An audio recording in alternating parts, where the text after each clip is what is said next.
တွေ့ဖတ်ရအောင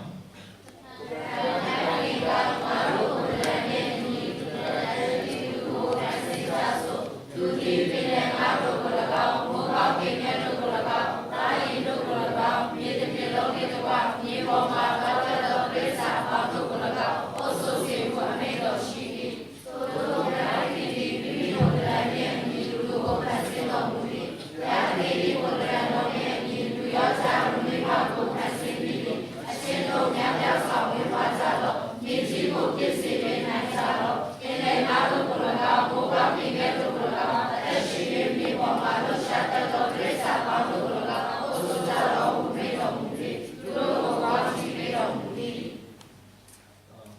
းကျေးဇူးတင်လည်းဖတ်သွားတယ်။အဲ့မှာဘုရားရှင်ကသူ့ပုံစံနဲ့ညီပါဖန်ဆင်းတယ်။နောက်အတိအကျပြောမယ်ဆိုဘယ်လိုရေးရတယ်အမှလူယောက်ျားဟုတ်တယ်ဘုရားပုံစံနဲ့ညီလူယောက်ျားပဲဖန်ဆင်းတာမဟုတ်ဘာလို့လဲဖန်ဆင်းတယ်။မိန်းမလည်းဖန်ဆင်းတယ်။အဲ့ဒါဘုရားရဲ့အကြံစီပဲဒီမြေကြီးပေါ်မှာနော်ယောက်ျားမိန်းမကိုဖန်ဆင်းရတဲ့အရာပေါ့နော်။ဒါပေမဲ့စာရန်ကဘာကိုတိုက်တယ်ဆိုအဓိကကိုဒီနောက်မှပဲသားတို့သမီးတို့သိကြသိစိတ်တယ်။သူကလူယောက်ျားကိုအဓိကတိုက်တယ်။မိန်းမထက်တယ်ဆိုတော့အဲ့ဒါမလို့လေဆရာတို့အတွေ့အကြုံပေါ့နော်ဟိုအတင်းဆရာတို့ရဲ့အတွေ့အကြုံတွေရောလောကမှာဖြတ်သန်းတဲ့အတွေ့အကြုံတွေတော်တော်များများပါလဲဆိုတော့အမျိုးသားတွေကချဆင်းကြအမျိုးသမီးကအများနဲ့ဖခင်เจ้าရောက်တယ်မျက်ရည်နဲ့လာဆူတောင်းခံတယ်ဟိုဖြစ်တဲ့ပြဿနာတွေပေါ့နော်အိမ်တော်ကြီးပြဿနာတွေရောဘာတွေရောနောက်ပြီးတစ်ခါလေကျရင်ဘယ်လိုလဲအဖွားခေါ်လာတဲ့မိကို73နှစ်ကောင်လေးကိုလက်ဆွဲပြီးခေါ်လာတဲ့ကောင်လေးကမပါချင်ဘူးပြီးရင်ခါဆရာကြီးဆူတောင်းပြီးပါတယ်ကျွန်မမိရတယ်ဆက်လိုက်လဲတော့ပဲဗာလဲဆိုတော့ခါရဲပြောလိုက်တော့ကလေးကကောက်ထွက်သွားဆိုတော့အဲ့ဒါနေအဖွားပြောပေါ့ဒီမှာတွေ့လာတဲ့ဟာဟိုဒါတဲ့ဟိုသူ့အဖေအတိုင်းပဲဖြစ်လာတယ်ပါတယ်ဆိုပြီးတော့မှပြောကုန်အဲ့တော့ကျွန်တော်ပြချင်တာပါလဲဆိုတော့ကျွန်တော်စိတ်ဝင်စားကျွန်တော်တခုပဲမေးတယ်အဲ့ကောင်လေးအဖေကဗမာလဲလို့ကျွန်တော်မေးတယ်ဆိုတော့ကျွန်တော်အဲ့ဒါကိုရမ်းစိတ်ဝင်စားတယ်နော်ပြဿနာဖြစ်နေတဲ့တော်တော်များများအဖေနဲ့ဆိုင်ကျွန်တော်တို့အမျိုးသားတွေကိုစာရန်တိုက်လိုက်ပြီဆိုလို့ရှိရင်မိသားစုတစ်ခုလုံးကပြတ်စီးမှာအဲ့ဒါမလို့ကျွန်တော်တို့အမျိုးသားတွေကိုအမျိုးသမီးတွေရောအမျိုးသားတွေရောနှစ်ယောက်စလုံးတန်ဖိုးရှိရနော်ဟိုအဲ့တော့ဆရာမလွန်ရတဲ့ကျွန်တော်တို့ဖုန်းပြောတော့တင်တဲ့အတွက်လူဘလောက်တွင်းလဲဆိုတော့ယောက်ျားလေးက15ယောက်လောက်ပဲရှိမလားမသိဘူးလေမိန်းကလေးတွေများမယ်ဆိုတော့ဟာကျွန်တော်ကဆူတောင်းရအောင်လို့ဒုက္ခပါပဲလို့ဘာဖြစ်လို့လဲဆိုလို့ရှိရင်ယောက်ျားလေးတွေကတရက်ကျရင်အိမ်တော်ဘာလို့မှလဲဦးစီးမဲ့လူတွေဖြစ်တယ်နော်သားတို့ကတကယ်ဦးစီးမဲ့လူတွေဘာမှဦးစီးဘူးလေဟိုဟာဘာလို့လဲမိမဦးစီးကားမို့လားဟာဘယ်သူလဲသူနာမည်တော့မေ့သွားတယ်ဘယ်သူဟမ်မဦးစီးလို့ပြောဘူးစောစမ်းဟုတ်လေသူ့ကိုကတော့ကတယ်ဆိုတော့ယောက်ျားလေးကတရက်ချအိမ်တော်ဦးစီးမှာနော်ဟိုသူကတော့နောက်တာပါနော်ယောက်ျားလေးကဦးစီးမှာကျွန်တော်တို့ကသမီးတွေကိုပြုစုလိုက်တယ်ဆိုပါတော့ကျွန်တော်တို့သမီးတွေမိန်းကလေးတွေကိုပြုစုလိုက်တယ်ပြီးရင်တရားကြလို့ရှိရင်เนาะကျွန်တော်တို့ကအမျိုးသားတွေကိုကျွန်တော်တို့မပြုစုနိုင်လို့ရှိရင်ကျွန်တော်တို့သမီးတွေကเนาะအရက်တောက်တဲ့သူတွေမူရစေးသုံးတဲ့သူတွေနဲ့ပြန်အိမ်အောင်ကြပုံမှာကျွန်တော်တို့သမီးတွေကိုဒီလိုမထည့်ပေးနိုင်ဟိုဒါကျွန်တော်စိတ်ပဲကျွန်တော်အကိုဖြစ်တော့လေကျွန်တော်မှညီမရှိတယ်အကိုဖြစ်တော့အမြဲတမ်းကျွန်တော်အဲ့ဒါကိုကြည့်တယ်ဘယ်လိုခေါ်မလဲကျွန်တော်တို့မိန်းကလေးရောယောက်ျားလေးရောဘုရားသူ့ပုံစံနဲ့အညီဖန်ဆင်းတာတော့ဘုရားရှင်ဘယ်လိုဖန်ဆင်းတာလဲဘာဖြစ်စေခြင်းလဲဆိုတော့ပန်းတိုင်ကိုပြန်ရောက်ဖို့ရောက်မှရတယ်ဟိုဖះနဲ့ဆိုင်နေဆိုတာမိန်းမတွေအလုပ်ပဲမဟုတ်ဘူးအဲ့ဒါသားတို့သိစေချင်တယ်နော်ဖះเจ้าသွားတယ်ဆိုတာအမေတွေအလုပ်ပဲသားတို့အသက်တာမှာအဖေတွေဖះเจ้าတတ်တာမတွေ့ခဲ့ဘူးဆိုရင်အဲ့ဒါကတတ်ကိစ္စတူအခုသားတို့လက်ထက်ကနေစပြီးတော့မျိုးရိုးစင်ဆက်ကောင်းကြီးမင်္ဂလာခံစားဖို့နော်အဲ့ဒါဆရာရဲ့စိတ်နှလုံးကအဲ့ဒါပဲမိသားစုတိုင်းဒီသားသမီးတွေမြေးတွေအရောက်တိုင်းကကောင်းကြီးမင်္ဂလာတစ်ခုမှမရွေးလျော့ပဲနဲ့စုံနေဖို့တစ်ခုမှမလိုဘူးပညာရေးမှလည်းမလိုစီးပွားရေးမှလည်းမလိုအဲ့လောက်ထိအရန်ဖြစ်စေချင်တယ်ဒါဖះရှင်ဆိုပိုတော်အများကြီးဖြစ်စေချင်သေးတယ်အဲ့မလို့ခရစ်တော်ကလောကမှာလာပြီးအသေးခံတယ်နော်နောက်လာမယ့်ရက်တွေမှာဆိုရင်ဆရာဗရန်နုနဲ့အနေတင်ပေးလိုက်တယ်ကျမ်းစာမှာဘာပြောလဲဆိုတော့ဘုရားသခင်ကသားတော်ယုံတော့မနှမျိုးပဲနဲ့ပေးတာခတ်သိမ်းသောအရာကိုဘာလို့မပေးဘဲနဲ့နေမလဲတဲ့ဆိုတော့ဘုရားရှင်ရဲ့ဖခင်နှလုံးသားဖြစ်တယ်နော်အရာခတ်သိမ်းကိုပေးချင်တာအဲ့မလို့သားတော်သက်တာတွေတကယ်ပြန်ပြင်ဆင်တာပဲဟုတ်လားဒီအရွယ်ကကလေးရမ်းဆန်လို့မရဘူးခစ်ကြီးကလေအမျိုးမျိုးယောက်ျားတွေကိုဆွဲချဖို့လုပ်တယ်နီလန်ပေါင်းစုံတယ်နောက်မူရစေးတွေရောဘာတွေရောနောက်ပြီးရင်လေဒီနေ့ social media တွေအရန်ခက်စားလာတယ်ယောက်ျားလေးတွေကလေတချို့တွေကယောက်ျားလေးနဲ့မတူတော့ဘူးအဲ့လိုမျိုးပေါ့နော်ယောက်ျားရဲ့ခန္ဓာကိုနားမလဲတော့ဘူးပေါ့လေဘယ်လိုခေါ်မလဲဟိုတချို့တွေက game ပဲအမြဲဆောင်နေကြတာအမြဲတမ်း game ပဲဆောင်နေတယ်နော်ဟိုအရင်ကျွန်တော်တို့ဆိုအတင်းတော်တွေမှာ2 point အဖေတွေဆိုနေရောညောင်ရက်တောက်တဲ့သူတွေအများကြီးရှိတယ်အ မျိုးသမီးတွေကလေးတွေကဖျားချောင်းရောက်လာတယ်နောက်ပိုင်းခေတ်တွေမှာဆိုဘာဖြစ်လဲဆိုယောက်ျားလေးကဂိမ်းတွေပဲစောနေတယ်ဆိုတော့ပြဿနာတွေမျိုးမျိုးပေါ့နော်ဖြစ်လာကြဆိုတော့အဲ့တော့ဒီဟာတွေအားလုံးမှာနော်ဒီနေ့ပြောပြချင်တာဒီနေ့ပြောပြချင်တာတော့ကျမ်းစာပဲရင်ပြောပါမယ်နော်ဒီကဘာဦးကျမ်းအခန်းကြီး1အခန်းငယ်28မှာဘာပြောရလဲဆိုဘုရားကသူ့ပုံသဏ္ဍာန်နဲ့အညီလူယောက်ျားနဲ့လူမိန်းမကိုဖန်ဆင်းတယ်နောက်ပြီးဘာပြောလဲများပြစွာဝေဖွားကြတော့တဲ့ဟုတ်လားပြီးမြေကြီးကိုပြည့်စုံ၍နိုင်ကြလို့တဲ့နော်အဲကျွန်တော်တို့ကများပြစွာတော့ဝေဖွားကြတာပဲဟာမောင်နှမများတဲ့လူရှိလားဆရာအမေဆိုမောင်နှမ17ယောက်ရှိတယ်နော်ကျွန်တော်ဆရာကြီးဘတ်ကိုမှတ်မိလားဆရာဘတ်က April တရက်နေ့ဆိုကျန်းစာစတယ်နော်ဆရာဆိုရင်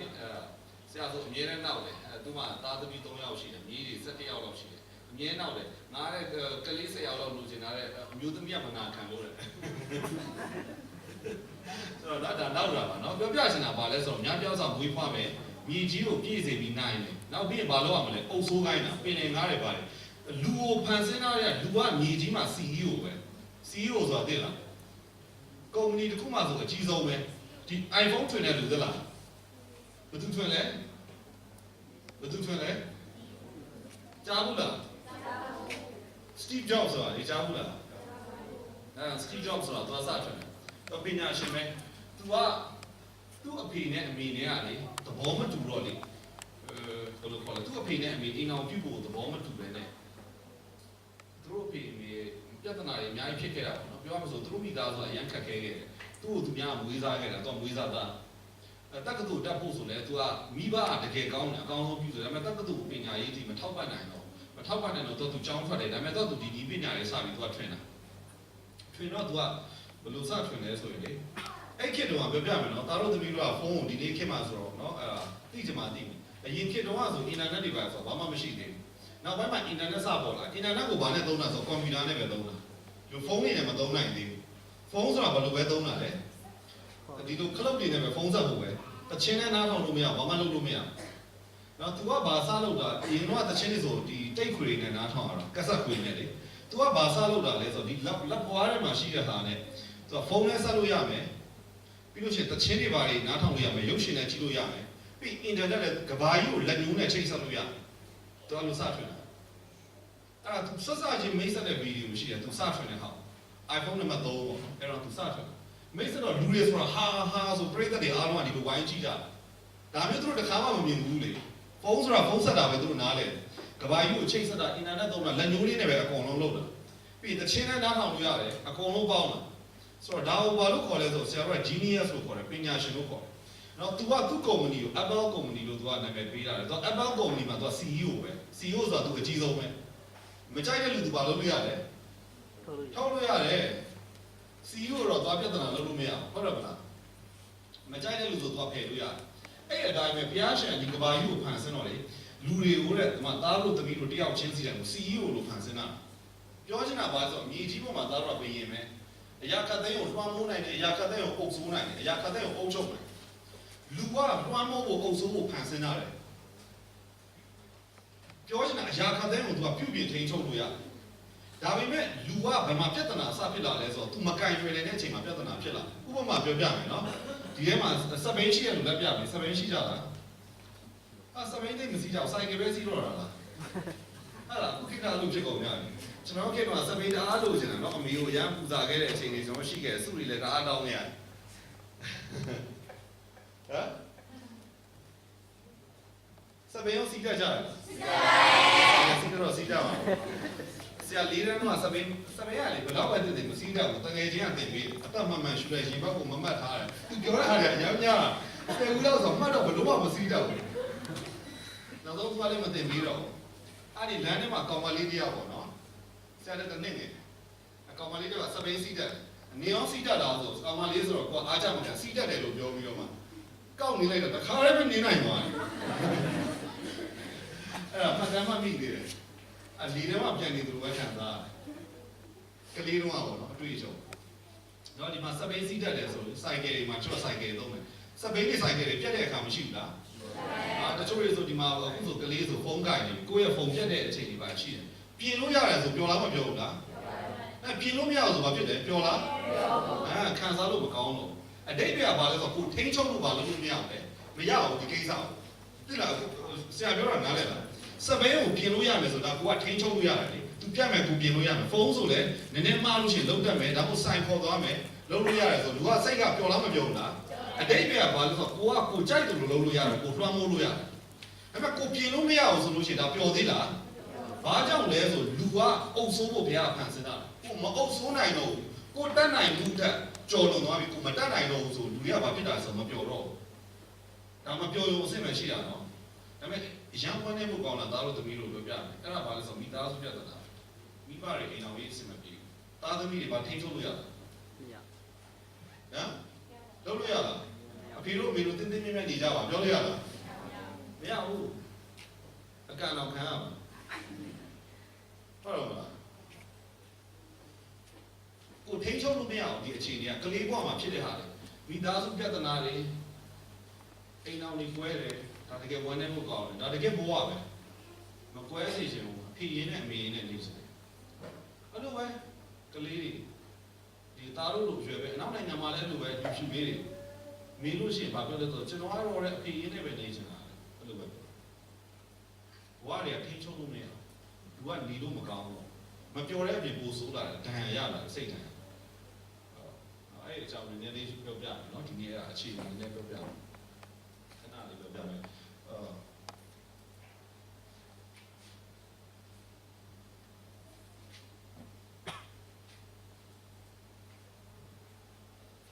အဲ့ဆရာဝန်ဒီတော့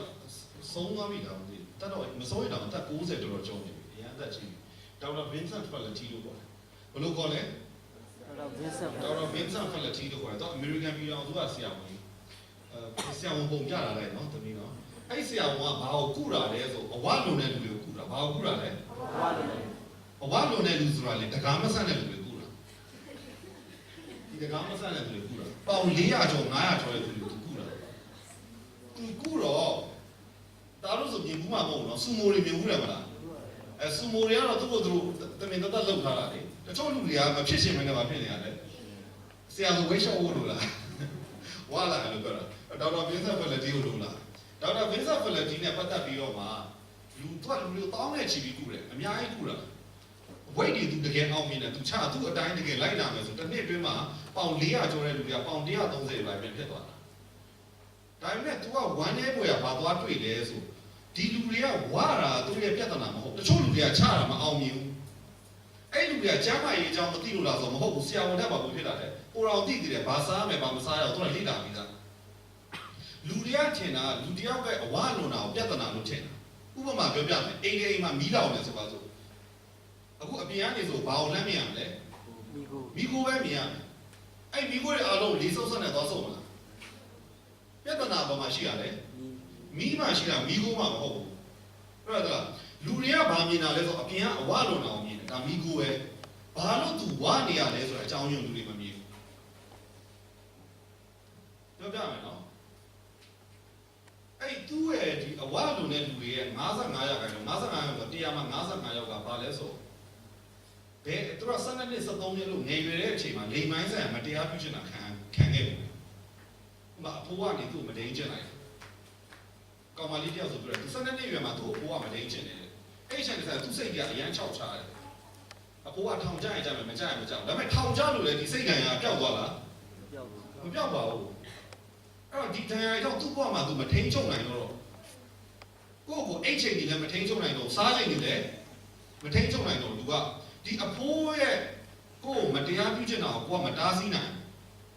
မတားဆီးနိုင်တော့ဘဝမှာဒီလိုမထိန်ချုပ်နိုင်တော့လူကနေလို့မကောင်းတော့ကြံတဲ့ဟာတွေပါသူမထိန်ချုပ်နိုင်တော့စားချင်နိုင်စားတယ်အဲ့ချိန်တိုင်းအိတ်တယ်နောက်သူ့ကိုယ်သူဒီလိုပိ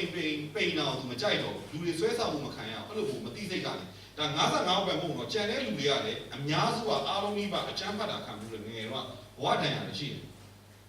အဲ့တော့ဘဝတန်ရာနဲ့ပတ်သက်ပြီးတော့မှဒေါက်တာဗင်းဆက်ဖလက်တီအရင်စိတ်ဝင်စားလာငါတို့ရဲ့ဝေးချတဲ့ program မှားနေရတဲ့သူကစပြောလာဘာလို့သူချပြီးလိုက်လို့အောင်မြင်လဲအဲ့လူတွေကချက်ချင်းပြန်ပြီးတော့မှတချို့တွေကဝါအောင်ပြန်စားတယ်တချို့တွေကလည်းမလိုက်နိုင်ဘူးအမေရိကန်မှာသူလှည့်ပြီးတော့မှသူ conference ကြီးအများကြီးကျမ်းမာရေးပညာပေးအများကြီးလုပ်တာလူတွေကိုလည်းငါတို့ကနင်းဘာဘယ်လိုခေါ်လဲနင်းဘာလို့ဝါနေလဲလို့မမေးရဘူးလေနင်းဘဝမှာဘာဖြစ်ခဲ့လဲလို့မေးရမယ် ဆိုတော့အဲ့ဒါကြီးစတွေ့လာတော့အမေရိကန်ပြည်ထောင်စုမှာသိပ္ပံပညာရှင်တယောက်ရှိတယ်အစိုးရရဲ့သိပ္ပံပညာရှင်ဒေါက်တာရောဘတ်အန်ဒါလို့ခေါ်တယ်အဲ့သိပ္ပံပညာရှင်နဲ့စောနာပြောတဲ့ဒီဒေါက်တာဝင်းဆန်ဖလက်ဂျီနဲ့နှစ်ယောက်တွဲပြီးတော့အမေရိကန်အစိုးရကနေသူ့ကိုငွေပေးတယ်လူစမ်းသပ်မှုတွေလုပ်ဆိုနော်သားတို့သမီးတို့အဲ့စမ်းသပ်မှုမိကုန်းတွေရလိုက်တယ်သူစမ်းသပ်မှုကဘာဆိုမိကုန်း10ခုပေးတယ်နောက်ရက်တွေမှာရလိုက်တယ်အဲ့မိကုန်း10ခုကဘာလဲဆိုတော့စေကန်းနဲ့အောင်သူတို့ပေးလိုက်တာဆရာဝန်တွေအားလုံးပေးလိုက်တာသူတို့အမေရိကန်ပြည်ထောင်စုမှာအဲ့မှာစေကန်းနဲ့အနေနဲ့သူတို့စစ်တမ်းတွေကောက်တယ်စစ်တမ်းတွေဆိုဖြေချင်တဲ့လူဖြေလို့ရတယ်မဖြေချင်တဲ့လူမဖြေလို့လည်းရတယ်မိကုန်း10ခုအဲ့မိကုန်း10ခုကဘာလဲဆိုတော့အဖေအမေကွဲဘူးလားငယ်ငယ်တော့အဲ့လိုမျိုးဟာမျိုးဒါမှမဟုတ်အဖေအမေတယောက်ထောင်ကြဘူးလားဒါမှမဟုတ်အဖေအမေတယောက်မူရစေသုံးဘူးလားပြောရမလို့ကလေးဘဝတော့ဆူဆူရွာဖြစ်ခဲ့တာဟာဘာလို့မိကုန်းတွေ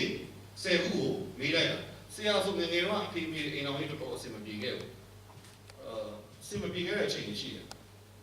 3-4နှစ်လောက်ပြောရမယ်အဆင်မပြေဘူးဆိုရင်တော့9နှစ်လောက်အဆင်မပြေဘူးပေါ့ဂျားထဲမှာတော်တော်လေးအဆင်မပြေတာအဲ့ဒါစိတ်ညစ်စရာအကောင်းဆုံးပဲနော်ဒီထဲမှာကြုံဘူးတဲ့လူဆိုသိတယ်ဟုတ်လားအဲ့လောက်စိတ်ညစ်စရာကောင်းတာမရှိဘူးဆူတောင်းနေဆရာတို့ဆိုဖះကိုသိလာတော့တခါလေသူများအိမ်ကြီးသွားလေတယ်အိမ်မှာပြောစရာမကောင်းလေသူများအိမ်မှာသွားတယ်သူများခြံဝန်းတွေကတစ်ပင်ရပခတ်ပေါ်မှာလဲအိမ်နေတဲ့စိတ်ရနေဖះကိုဆူတောင်းနေတရားပြီးတဲ့ဓာကြီးကပြီးမြောက်ပါတော့မပြီးမြောက်နိုင်နော်မနဲ့ကြောင်းသွားလို့ရှိရင်လည်းသူများဆိုမိဘလိုက်ဖို့ကိုကလိုက်ဖို့မဲ့သူကမရှိဘူးအဲ့ဒီတယောက်ထဲသွားတယ်အဲ့ဒီလိုမျိုးဘဝတန်ရာတွေဖြတ်တန်းရတယ်နော်ဖြတ်တန်းရတဲ့အချိန်မှာဒီအမှတချို့ဆိုဆရာထက်တော်ကိုဖြတ်တန်းမှုတဲ့လူငယ်တွေပါလိမ့်မယ်အဲ့ဒါဖြတ်တန်းမှုတော့အဲ့ဒေါက်တာဗင်းဆာဖလက်တီကမိဖို့10ခုပဲမေးတာနော်10ခုမေးရဆိုတော့အမှတ်ပေးမယ်အမှတ်ပေးရဆိုဘဝမှာတန်ရာတစ်ခုရှိရင်ဘယ်နှမှတ်လဲတစ်မှတ်နှစ်ခုရှိရင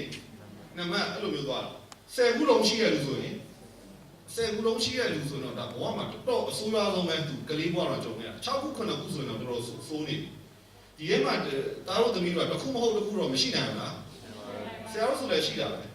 ရှိတော့အဲ့ဒါနေ तू ကဘာသွားတွေ့လဲဆိုတော့သူ့ရဲ့ဒီလိုဆေးရုံဆေးကန်းနေမှာပေါ့နော်မကြမ်းမာတဲ့သူတွေကခန္ဓာကိုယ်မကြမ်းမာသည်ဖြစ်စေစိတ်ပိုင်းဆိုင်ရာမကြမ်းမာသည်ဖြစ်စေစိတ်ပိုင်းဆိုင်ဆိုတာစိတ်ကြဝေဒနာဖြစ်တဲ့လူအရန်ဒေါသကြီးပြီးတော့မှသူများကိုအနိုင်ကျင့်ချင်တာပဲဖြစ်ဖြစ်အရန်စိုးရိမ်ပြီးကြောက်တတ်တဲ့သူပဲဖြစ်ဖြစ်နောက်ပြီးရင်ခန္ဓာကိုယ်ကျမ်းမာရေးကြောင့်နှလုံးယောဂါသွေးတိုးယောဂါဟာလားနောက်ပြီးရင်သွေးလေးပတ်နာယောဂါကူးစက်တဲ့ယောဂါတွေမဟုတ်ရင်တော့အဲ့လိုယောဂါတွေပေါ့နော်နောက်ပြီးရင်နောက်တစ်ခုကဘာလဲဆိုလူမှုရေးပြဿနာဆိုတာဘာလဲဆိုမူရစေသုံးတဲ့ပြဿနာစလိန်ကောက်တဲ့ပြဿနာအရက်ဆွဲတဲ့အရက်သမားဖြစ်လာတဲ့ပြဿနာနောက်ပြီးရင်အများကြီးရှိပါသေးတယ်နော်အဲ့ဒါအိမ်တော်ကြီးအစင်ကွဲ3ယောက်နဲ့အထက်3မနဲ့အထက်ကွဲပြီးတော့မှဖြစ်တဲ့သူတွေနောက်ပြီးတချို့ကျတော့လက်ပတ်ထပ်ဘူးကြိုက်တယ်လို့နေတယ်ဟုတ်လားကလပ်သွားမယ်ကြိုက်တဲ့သူနဲ့အိမ်မယ်အဲ့လိုပြဿနာတွေအားလုံးလေးလာကြည့်တော့တယ်သူဘာသွားတွေ့လဲဆိုတော့ပြမယ်နော်နောက်တစ်ပုံပြမယ်နော်ဆိုတော့ဘာသွားတွေ့လဲဆိုရင်ဆက်စချင်းပုံပြတယ်နော်သူရဲ့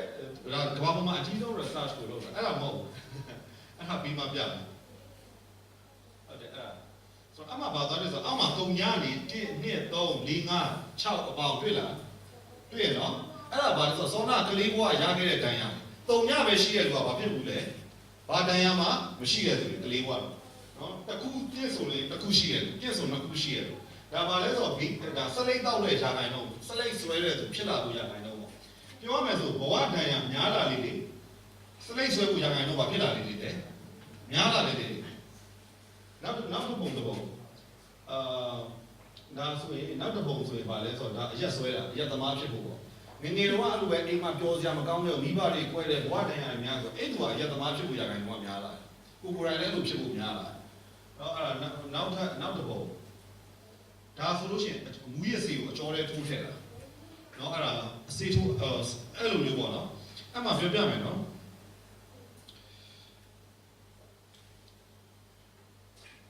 အဲ့မှာတွေ့လားနံပါတ်6ဆိုတွေ့လား4ကနေအပေါင်းတော့ရောရတာเนาะဟော6ကနေအပေါင်းเนาะ6 plus ဆိုတော့ဟိုမှာအမြင့်တွေ့လားကလေးဘွားမှာဒဏ်ရာ6ခုလောက်ရှိရလို့ဆိုဒါအရမ်းများနေပြီ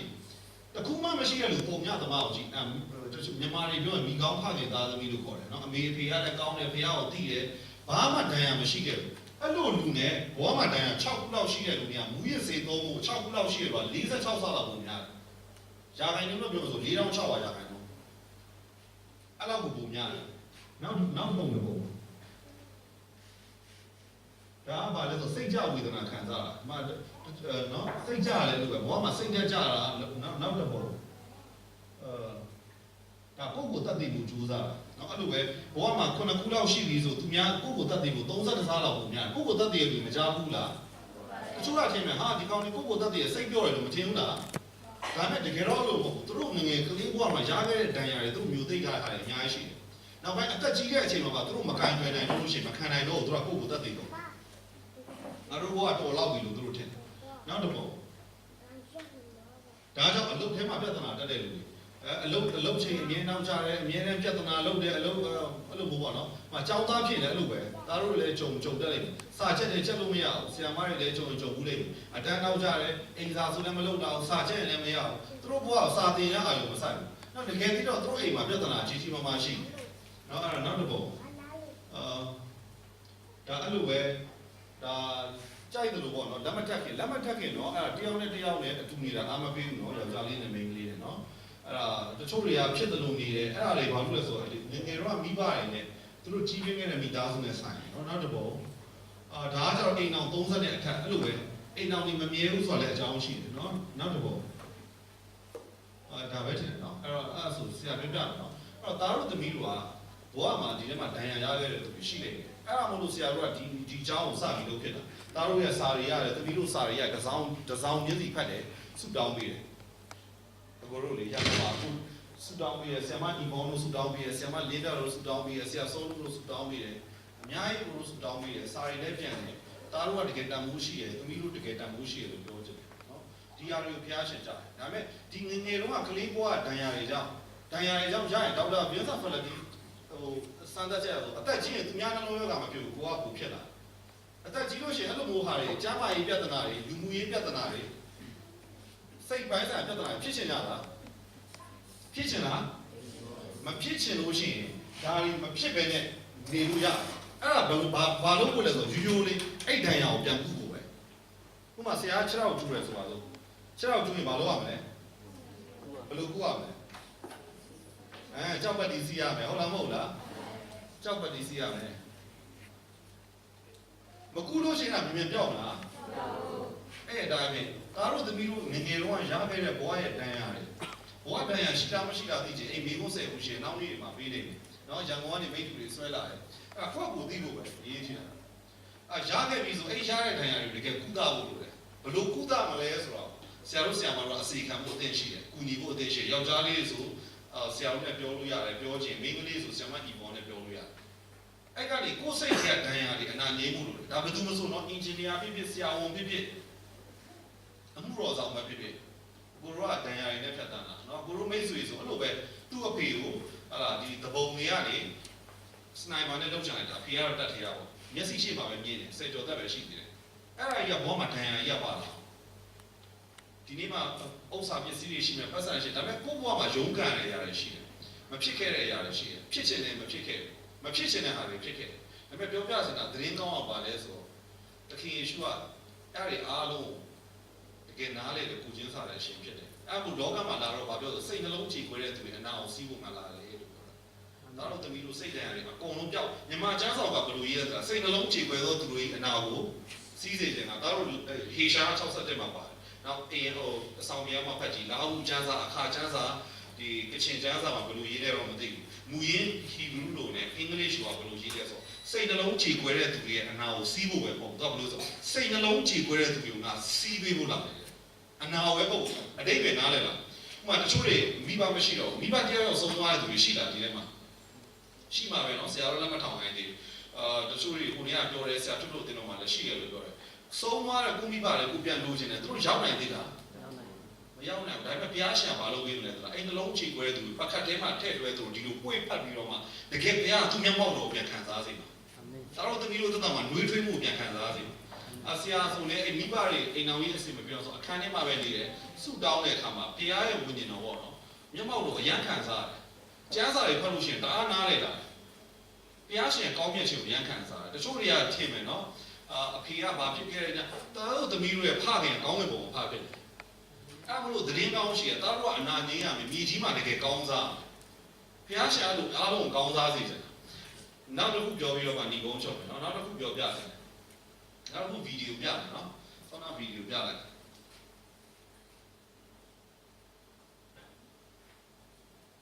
အဲ့ဗီဒီယိုတချို့တွေ့ဘူးလိမ့်မယ်နော် Facebook တို့ YouTube တို့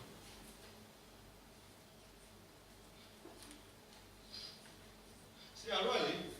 မယောင်ရစီမလူးခြင်းမယောင်ရစီတူရတော့သိလားအဲ့မြန်မာစကားသိလားရောင်နေတာဒီညမှာရောင်နေစီလူးနေရဘယ်နေရာမှာလဲပျောက်စီလူးပေးနေတာတခြားနေရာလူးနေတယ်မယောင်တဲ့နေရာစီလူးတော့ကောင်းမလားအဲ့ဒါပဲဒါတို့သမီးတို့တွေးတဲ့ဘောမှာရှိတဲ့ပြဿနာတွေအားလုံးကဒီတစ်လအတွင်းမှာတကယ်ဖြေရှင်းဖို့ပဲ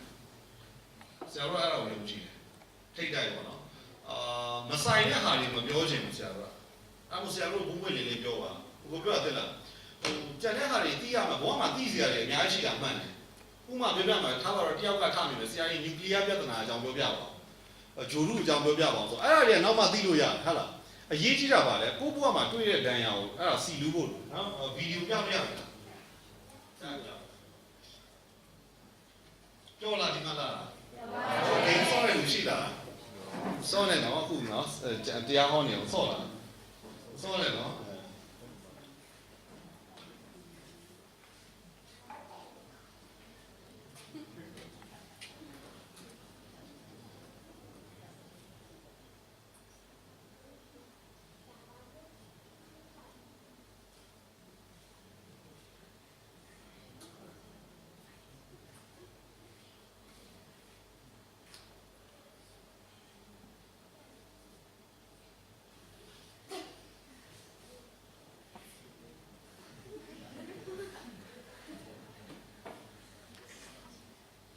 ရပြီနော်အဲ့ရက်လိုက်ရပြီနော်အဲ့ဒါပါလေကြောင်နဲ့ခွာသည်ကြောင်နဲ့ခွာသည်အိမ်မှာစမ်းမှုလားကိုကြောင်နော်အိမ်တွေကစမ်းကြည့်နော်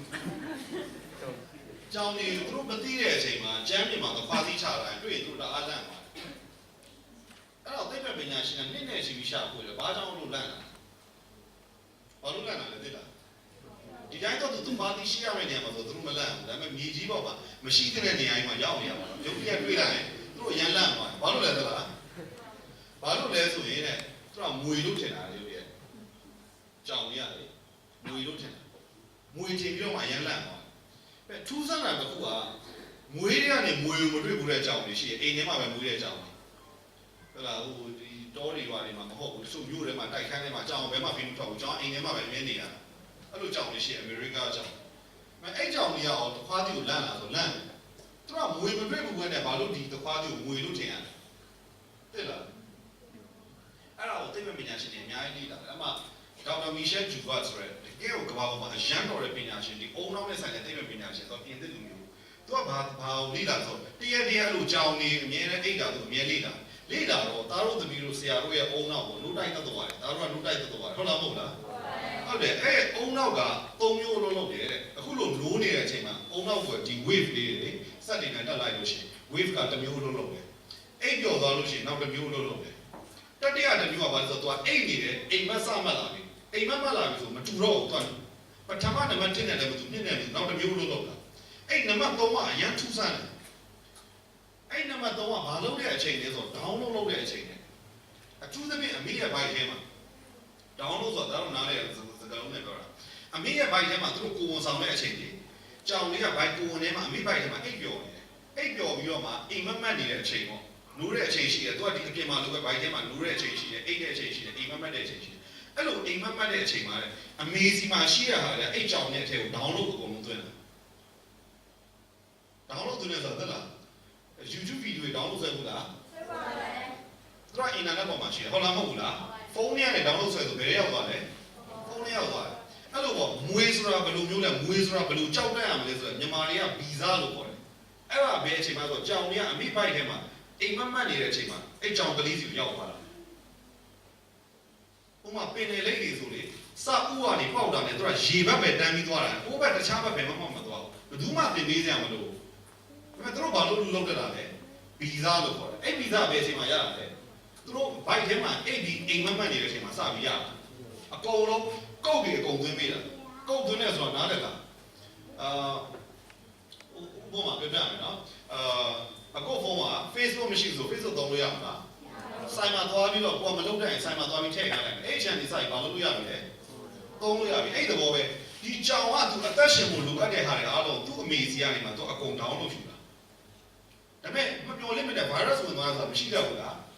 ကွန်ပျူတာတွေ virus ဝင်သွားပြီဆိုအလုပ်လုပ်သေးတာမလုပ်တော့အဲ့ virus ကိုပြန်တတ်လို့မရအောင်ဆိုရင်စိုက်ဖို့ပြန်လုပ်တာလေအသစ်ပြန်ပြီးတော့ download ပြန်ဆွဲဟုတ်လားမဟုတ်လားဒါယူယူလေးပဲတော့အခုချမ်းချက်တစ်ချက်ဖတ်ပြီးနော်အဲ့ဒါအဆုံးသတ်ပဲနော်အဲ့ဒါရှင်းပြမယ်နော်ယောလအနာဂတိချမ်းအခန်းကြီး1အခန်းငယ်28 29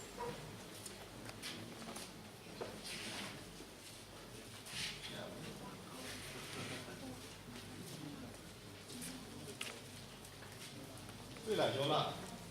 可以下面。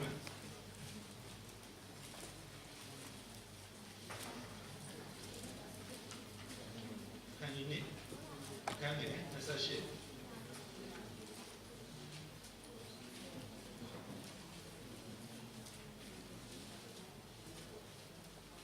对这样啊？对，阿鲁没离开啊。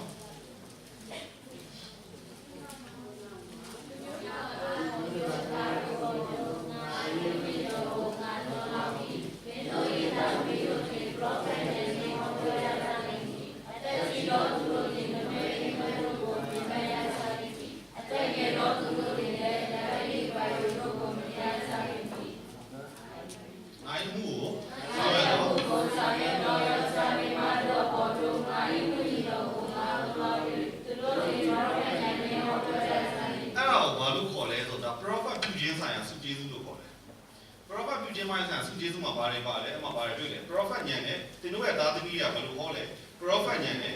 prophet ညံဆိုတဲ့အဓိပ္ပာယ်ကဘုရားရှင်စီကနေ download ဆွဲရတဲ့ညံ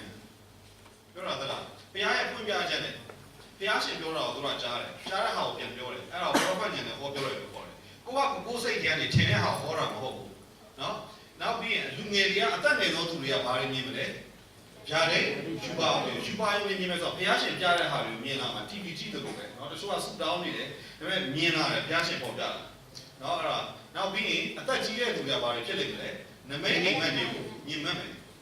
အဲ့လို့ရှိရင်အိမ်မက်ကတော့လူတိုင်းမှတ်တာပဲဒါပေမဲ့လူတိုင်းမှတ်တဲ့အိမ်မက်ကိုပြောတာကိုဘယ်သူပေးတဲ့အိမ်မက်လဲဘုရားပေးတဲ့အိမ်မက်ဘုရားရှင်ဆရာနေတောင်းလို့ဆွဲတာဆိုတော့အဲ့ဒါကိုဘာလို့ခေါ်လဲဆိုတော့ prophet ပြုခြင်းဆိုင်ရာစုကျေးဇူးလို့ခေါ်တယ်ဒါတော့တပည့်လို့ပြပြမယ်เนาะ prophet ပြုခြင်းဆိုင်ရာစုကျေးဇူးကအင်မတန်အရေးကြီးတယ်ဒါဒီနေ့ခေတ်အတွက် prophet ပြုတာနောင်ကာလမှာတဲ့လူမျိုးတကာတို့ပေါ်မှာငါဝိညာဉ်ကဘုရားရှင်သူ့ရဲ့ဝိညာဉ်ကိုဒါတို့ရေလောင်းသလိုလေဒါတို့သမီးတို့ပေါ်မှာဝိညာဉ်တော်ကိုသုံးလောင်းမယ်ဘုရားရဲ့ဝိညာဉ်သုံးလောင်းတဲ့အချိန်မှာလူမျိုးတကာဆိုတော့လာဟုတွေလည်းပါတယ်အခါတွေလည်းပါတယ်အခါဘယ်နှယောက်ရှိတယ်လက်ပြပေးတာလာဟုတွေရောဘယ်နှယောက်ရှိတယ်ဟုတ်တယ်တော့ရပြီတော့လက်ချလို့ရလူမျိုးတကာတို့ပေါ်မှာငါဝိညာဉ်ကိုသုံးလောင်းမယ်သုံးလောင်းလို့ရှိရင်ဒါတို့ကဘာတွေဖြစ်လာမလဲဆိုတော့ဘုရားရှင်ပေါ်ပြချက်တွေကိုမြင်လာအိမ်မက်တွေမှတ်လာအိမ်မက်ခရိယန်တယောက်ကဘုရားရဲ့ပေါ်ပြချက်ကအရေး prophet ပြုတယ်ဆိုတာနော်လူတယောက်စီမှာသွားဆုတောင်းခံတယ်ဟိုဘောနော်ကိုယ့်ကိုဘုရားပါပေါ်ပြမယ်ဆိုအဲ့ဒါလည်းပါတယ်အရေးကြီးတယ်ဒါပေမဲ့အဲ့ဒါတပူရေးကြီးတာဒီကျမ်းစာ prophet ဒီကျမ်းစာဘာပြောလဲဆိုအရောက်တိုင်းပေါ်မှာမလုပ်ပါလဲသုံးလုံးပြီးအရောက်တိုင်းကိုယူပါရုံအိမ်မက်တွေကိုပေးခြင်းတာဘုရားရှင်ဆိုတော့ဘာလို့ပေးခြင်းတာလဲဆိုတော့ပြောပြဘာလို့ပေးခြင်းတာလဲဆိုတော့ဆောနာကကြောက်ပြီးသူ့အမေဆန်နေ download ဆိုတာမှတ်မိလားdownload ဆွဲလိုက်တော့သူလောကမှာဘယ်လိုအသက်ရှင်အောင်လဲဆိုတော့ဘယ်သူစီကနေရတာလဲမိဆန်းနေရတာဒီသားတို့သမီးတို့ဘဝရဲ့အနာဂတ်ဆိုတာရှိတယ်ဒီမှာသားတို့သမီးတို့အရောက်တိုင်းအောင်ဘုရားကြီးမြတ်မှုထားရတယ်နော်ကြီးမြတ်မှုထားရတယ်နော်အရောက်တိုင်းအောင်ကြီးမြတ်မှုထားရတယ်နော်နာမည်ဘယ်လိုခေါ်လဲဟမ်မောင်ရဲတွေနော်ကြီးမြတ်အရောက်တိုင်းအောင်ဘုရားရှင်ကြီးမြတ်စေခြင်းလောကမှာအောင်မြင်စေခြင်းအရန်ဝမ်းနေဖို့ကောင်းတာပါလေသလားဘုရားရှင်အကြံအစီနဲ့အရန်နှိမ့်တဲ့နေရာမှာသွားအသက်ရှင်နေတာဘုရားရှင်အကြံအစီချက်အရန်နှိမ့်တဲ့နေရာမှာသွားအသက်ရှင်နေတာမိဘဖြစ်စေချင်တာတမျိုးသားသမီးကဖြစ်နေတာတမျိုးဆိုမိဘရဲ့စိတ်မကောင်းလားစိတ်မကောင်းဖြစ်တာပေါ့ဘုရားရှင်ဆိုအဲ့တော့ပုံပြီးစိတ်မကောင်းဖြစ်တယ်ဘုရားရှင်ဖြစ်စေချင်တဲ့ဟာကိုသားတို့ရစေချင်တယ်ဒေါင်းလို့ဆိုရဲစေချင်အဲ့ဒါဘာလို့ဆိုဝိညာဉ်တော်သုံးလောင်းနဲ့ခံအဲ့ဒီဝိညာဉ်တော်သုံးလောင်းအိမ်မက်တွေယူပါအောင်နေနေတာအရေးကြီးတာဆိုအရန်အရေးကြီးတာပေါ့ဘာလို့အရေးကြီးတော့လူတယောက်တည်းမှာတကယ် download ဆွဲပြီးတော့မှသူ install လုပ်လိုက်တာပြောင်းလဲပလိုက်တာတိလားအကြောင်းဆိုရင်တကယ်လို့အမိပိုက်ထဲမှာသူအဲ့လိုသာ download မဆွဲခဲ့ဘူးဆိုဟိုငွေတွေ့ရင်လည်းသူကြောက်တတ်မှာမဟုတ်ဘူးအမေစီကနေသူအကုန်ရတော့သူအကုန်လုံးဖြစ်သွားတာယောသဆိုတဲ့လူတယောက်ရှိရဲ့ကျမ်းစာမှာသူ့ကိုဖျားရှံအိမ်မက်ယူပါအောင်ပြီးသူပါအိမ်မက်ကိုမှတ်လဲဆိုရင်သူတရားကြရင်သူမိသားစုကသူ့ပြန်အားကိုးရတယ်အဲ့လိုပုံစံသူအိမ်မက်မှတ်တယ်နော်ကောင်းတိုင်းစီးတွေကျဲတယ် တကယ်လည်းအိမ်မက်တိုင်းဖြစ်လာ။ तू ကဘာလဲတခြားနိုင်ငံရောက်သွားတယ်တခြားနိုင်ငံမှာ तू အရန်ကောင်းစားတယ်။တရားသူမိသားစုတွေအရန်ခက်ခဲအစာငတ်ဖို့ခေါင်းပါတော့ तू သူမိသားစုတွေကြည်နိုင်တယ်။အဲ့ဒီထက်ပြီး तू လူတွေအများကြီးကို तू ပြန်ကြည်နိုင်တယ်။နောက်တော့ရှင်ဘောလို့ဆိုတဲ့လူတယောက်သာသနာပြုတဲ့တမန်တော်။ तू ဆိုရင်ဥရောပတိုက်ပေါ့နော်လူဖြူတွေဘိုးတွေစီသာသနာပြုဖို့သူ့ဘုရားရှင်စပြီးမာကီဒိုနီယူပါလို့ခေါ်တယ်။အိမ်မက်ထဲမှာ तू စမှတ်တာ။မာကီဒိုနီပြည်ဘက်ကနေလူဖြူတယောက်ကနေသူ့ကိုစပြီးငါတို့စီကိုလာပါတယ်တရားဟောပါတယ်ငါတို့ဘက်ကိုလာပါတယ်သူအိမ်မရပြီရတယ်သူဘာဖြစ်သွားပြီလဲဒါသူရှောက်မှတ်တဲ့အိမ်မက်မဟုတ်ဘူးနော်ဘယ်သူပေးတဲ့အိမ်မက်လဲတရားပေးတဲ့အိမ်မက်ရတယ်သူ့ဘဝရဲ့ဒီလမ်းညွှန်ချက်ကပြောင်းတော့တော်ပြီငါအာရှတိုက်မှာမသွားတော့ဘူးငါဥရောပတိုက်ကိုငါသွားမှာရတော့ပဲတာတို့ဘဝမှာအဲ့လိုဘုရားရှင်ပေါ်ပြတဲ့အနာကမလိုချင်ဘူးလားလိုချင်အဲ့ဒါကိုတန်ရှင်တော်ဘုရားရဲ့ဝိညာဉ်တော်အပေါ်ကနေသုံးလောင်းခြင်းရဖို့လိုတယ်အဲ့လိုဒီတင်တန်းဖြစ်လာတချို့လူတွေက virus ဝင်သွားရှိတယ် virus ဝင်တယ်ဆိုတာသိလားနတ်ဆိုးကနေထည့်ပေးလိုက်ဥပမာဒီကွန်ပျူတာထဲမှာ virus ဝင်တယ်ဆိုလို့ရှိရင်အရင်ကလို့ဆော့လို့ပါမလုပ်တော့ဘူးလေမရတော့ဘူးအဲ့ဒီတိုင်းပဲတာတို့ဘဝရဲ့ရီမန်ချက်ပျောက်သွားအောင်နတ်ဆိုးကနေသူ့ဆီကနေ download ဆွဲအောင်သူကထည့်ပေးတာအိမ်မက်တွေနဲ့လည်းထည့်ပေးတယ်တာတို့လောကမှာမြင်နေတဲ့ဟာတွေလည်းထည့်ပေးအဲ့ဒါကိုဘာလို့ခေါ်လဲစုံစမ်းနှောက်ချက်ခြင်းလို့ခေါ်တယ်တကယ်ကြီးကနေရွာနေတာအခုဒီကျိုင်းတော့ပါဆိုကောလိပ်စတက်ပြီဆိုပထမနေ့ကျောင်းသားတွေတတိယနေ့ကျောင်းသားတွေကစပြီးပြောတယ်ညီလေးဒီမှာမူးရစေသုံးကြည့်တော့အခုတခြားလူတွေဆိုတော့မပေးမတော့ငါ့ညီကိုရမ်းခင်လို့ပေးသုံးတာခါမယ်အဲ့တကယ်လည်းတွေ့နော်အခုပြန်ပြောပြတာအရမ်းခင်တယ်ပေးသုံးတယ်ဆိုအလကားလည်းပေးသုံးတယ်ဆိုအကိုကြီးအရန်သဘောကောင်းတာပဲဆိုဘာလို့လိုက်တာလဲစပြီးသုံးလိုက်တာနောက်တော့ဘာဖြစ်သွားလဲမူးရစေလည်းဖြစ်သွားဘောကကောင်းလာမယ်ထင်တာဒီထဲမှာသားတို့သမီးတို့နော်ပြောပြချင်တယ်နော်ဒီတနန်းကိုလာတယ်အခုအိတ်ထဲမှာမူးရစေပါလာတယ်ဆိုရင်ဆရာပြောပြမယ်နော်ဆရာတို့လာအပ်ပါဒီနေ့ညဖြစ်မနှက်ပြန်မနှက်စောစောပြန်ကျေးဇူးပြုလာအပ်ပါနော်စီကန်းချက်တွေဆရာမလာပြောလိုက်တကယ်လာအပ်တဲ့လူတွေကိုဆရာတို့လက်ဆောင်ပေးမယ်နော်အရင်ရေးကြည့်တယ်ဘာလို့လဲဆိုစာရန်ကနေဗိုင်းရပ်စ်ထည့်နေတာဟုတ်လားမဟုတ်လားတချို့တွေဆိုလေတချို့ယောက်ျားလေးတွေဆိုပြောပြတာကြားဘူးလေသလားတချို့တွေလေမိန်းမရှာဖြစ်သွားယောက်ျားလေးသူကအရင်တော့အဲ့လိုမဟုတ်ဘူးလေမိန်းကလေးကိုပဲသူစိတ်ဝင်စားတာတဲ့ဒါပေမဲ့ तू ကအိမ်မက်တင်ကြားတော့အိမ်မက်မှတ်တယ်လေသူ့ကိုတခြားယောက်ျားတစ်ယောက်ကနေသူ့ကိုမတိန်ကျင်တယ်တဲ့အဲ့အိမ်မက်ကြီးမှတ်တယ်နိုးလာပြီးရတယ် तू ကဘာဖြစ်လဲဆိုမိန်းကလေးတွေ तू မကြိုက်တော့ဘူးလေ तू မိန်းမရှာဖြစ်သွားတယ်အဲ့တက်တဲ့ခန္ဓာတရားဝဲပြောတာမဟုတ်ဘူးကဘာပေါ်မှာအများကြီးရှိတယ်အဲ့လိုဖြစ်တဲ့လူတွေပြောတာတနည်းအားဖြင့်ပြောမယ်ဆို तू အိမ်မက်မှတ်နေတဲ့အချိန်မှာ तू download ဆွဲလိုက်တာဘယ်သူစီကနေဆွဲမိသွားတယ်စာရန်စီကနေဆွဲမိသွားတာပြောချင်တာနတ်ဆိုးကနေထည့်ပေးလိုက်တာအဲ့ဒီအားလုံးကိုဆရာတို့ကဒီသင်တန်းမှာသားတို့သမီးတို့အနာလေးဘဝတိုင်ရလေးပြန်နေရမယ်နတ်ဆိုးထည့်လာပေးတဲ့အရာပေါ့နော်ရိုးလေးပြောမယ်ဆိုလို့ရှိရင်တနတ်ပြထားရင်တနတ်ကြည်စံပေါ့အဲ့ဒီအကုန်လုံးဗာပြန်တော့ရမှာလေပြန်ထုတ်ရမယ်ထုတ်ပြီးဖျားရှင်စီကနေဗာပြန်တော့ရမှာလေတောင်းလို့ပြန်ဆွဲရမယ်ဖျားရှင်စီကနေယူပါယုံနဲ့အိမ်မက်တွေပြန်ရမယ်အဲ့ဒါသားတို့အနာပဲအခုကျောင်းနာမည်ကို The School of Restoration လို့ခေါ်တယ် Restoration ဆိုတဲ့အဓိပ္ပာယ်ကပြိုပြက်တဲ့ဟာတွေပြန်တည်ဆောက်လာဆုံးရှုံးတဲ့အရာတွေပြန်ပေးရတယ်ပြိုပြက်သွားတဲ့တိုက်ကပြန်ဆောက်လို့ရတာမရဘူးလားသားတို့တကယ်လို့သက်သာပြန်ဆောက်လို့ရတယ်လောကကြီးမှာသားတို့ကတကယ်တန်ဖိုးရှိရတော့ဒီဘလောက်တော့တန်ဖိုးရှိတယ်ခရစ်တော်ရဲ့အသွေးနဲ့အောင်ယူရတာဖြစ်တယ်လို့မနေပါနဲ့အဲ့ဒါတကယ်ဆရာပြောတာတကယ်ဖြစ်တယ်လို့မနေနဲ့ဖြစ်တယ်လို့မနေနဲ့တရားရဲ့ကြီးမားတဲ့အနာဂတ်ရှိတယ်တကယ်ယုံကြည်ပါဆရာဆိုလေဒီအမှုတော်ဆောင်မှာဆရာစေးအောင်ဟောက်စာဆိုလုပ်နေတော့လုပ်တင်ဆရာကိုလုပ်တာလုပ်နေတော့ဆရာလေကျမ်းစာကိုမပါသွားတဲ့နေ့ဘယ်တော့မှမရှိဘူးဒီကျောင်းကိုလေကျောင်းစီးကျောင်းသားဖြစ်တဲ့အချိန်ကိုစေးအောင်တချို့ရက်တွေမိကြံမိတယ်အဲ့တော့ကဒီလိုဖုန်းထဲမှာမရှိဘူးဆိုစားဖို့ထူပြီးတဲ့မိကြံမိရဆိုမနေနိုင်စေးဝန်ထမ်းအိမ်ကြီးစီသွားလိုက်တယ်ကျန်းစာကိုခရီးအိမ်ရှိလားဆိုကျန်းစာကိုလေးကျွန်တော်ငှားလို့ရမလားဒီနေ့ညနေပြန်ပေးမယ်အားရတဲ့အချိန်ကိုရအောင်ဖတ်တယ်ဖះအောင်လို့စာမှတ်တယ်နောက်အိမ်ပြန်ရောက်လာရင်လည်းဒီမှာဆူတောင်းတယ်တခါလေတငယ်ချင်းတွေကဆူတောင်းတစ်ခါလေကြောက်တဲ့ဆူတောင်းတယ်တောင်းတဲ့အချိန်မှာလင်းအောင်အကြီးတစ်ကောင်ကလေအဲ့ယူပါလို့ဒီနေ့ဒီမှတ်မိသေးတယ်လင်းအောင်အကြီးတစ်ကောင်ကဆရာကိုခြီသွားတယ်ခြီသွားပြီးတော့မှလေထဲမှာရောက်ပြီးအပြာရောင်မီးတောက်ကအလုံးလိုပဲရှင်ဘတ်ထဲကိုဝင်လာဝင်ပြီးတကယ်ကိုအဲ့လင်းကဘယ်သေးသွားလဲဆိုတော့ဝေဒနာခံစားရတဲ့သူတွေဒီနတ်မို့တဲ့သူတွေစစ်ဖြစ်နေတဲ့သူတွေဘဝမှာဒဏ်ရာခံစားနေတဲ့လူတွေအသီးသီးခေါ်သွားတယ်အဲ့တော့အဲ့ယူပါလို့ဘာမှမသိပဲနဲ့မှဆရာကြီးဘာနဲ့ဆရာတို့နဲ့စအဆက်တွေရလာဆရာကဘာလဲဆိုရင်အဲ့ဒီ online ကနေလေ့လာတဲ့ကျမ်းစာကျောင်းပေါ့နော်အဲ့ဒါကိုအများကြီးပဲတစ်ကမ္ဘာလုံးကတက်ကြတယ်ဆရာလည်းတက်တယ်တက်ကြရဆိုဆရာတွေနဲ့တပည့်တွေနဲ့အဲ့လိုရင်းနှီးကြမှာမဟုတ်ဘူးဒါပေမဲ့ဆရာဘက်ကလည်းသူ့ကိုဘုရားထုတ်ကြည့်လို့လေဆရာကိုတွေ့ချင်တယ်သူကကမ္ဘောဒီးယားကိုလာလို့ရှိရင်သူကကမ္ဘောဒီးယားမှာတာသနာပြုဆရာလာလို့ရမှာလားကျွန်တော်မေးတယ် Ali, the Kama never do I want to like a 4 year, the town Sunday one, see one and queen be toilet. Toavio Mama say a badu and free. Do I need that through Tadanama? The baby could be. See a baka, a young look yard, look at us, a half of your reminding a piano. I say him out of bar level. Do it every Bama Jokim. Now, why must see Ali? Wouldn't you park it over? See other down, Yai use to be there. See a boy, my sheet, Yai, not on be there, online, now use to be there, lunch will be there. See other than Yai gone out of here. Now, why say, Gamolia Matana, future day. You manning a male, salo chide. Low in a winnie at the Dama, Yai, 3 die. Now, we all see another town is on Tata, about the Tadana view, then a job. 8ကျောင်းမှာတက်တော့ master degree တက်တာပေါ့နော်ပြီးရင်အခု doctorate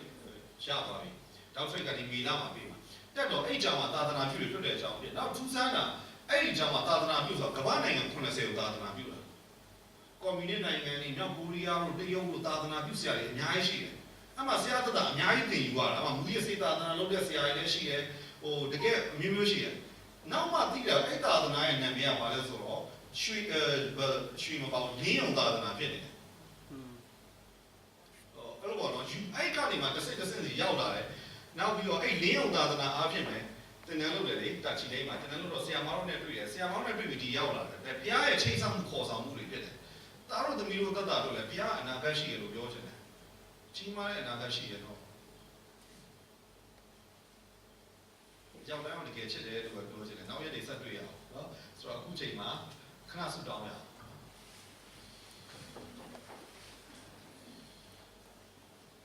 ကောင်းတဲ့တော့ကိုရောကျေးဇူးတင်တယ်ကိုရောဒီနေ့ the school of restoration အတွက်ကိုရောရောက်လာတဲ့ကျောင်းသားကျောင်းသူအရောက်တိုင်းကိုကျွန်တော်ဆုတောင်းပေးတယ်ကိုရောရောက်တိုင်းရဲ့စိတ်နှလုံးထဲကဒဏ်ရာတွေအနာငြိမ်းစေဖို့ကျွန်တော်ဆုတောင်းတယ်ကိုရောကျွန်တော်ရဲ့ဆုတောင်းတဲ့ကိုရောနားမြောက်ပါကျွန်တော်ယခုကျိုင်းလုံးမျိုးကနေမိသဟာယအသင်းတော်ကနေစုံမုံဘုံကနေကိုရိုနာမှာတော့ကျွန်တော်ခေါ်ပါတယ်ကိုရိုတက်ကြရကောင်းမြင်ဘုံကနေကိုရိုရဲ့ပလင်တော်ခန်းကနေ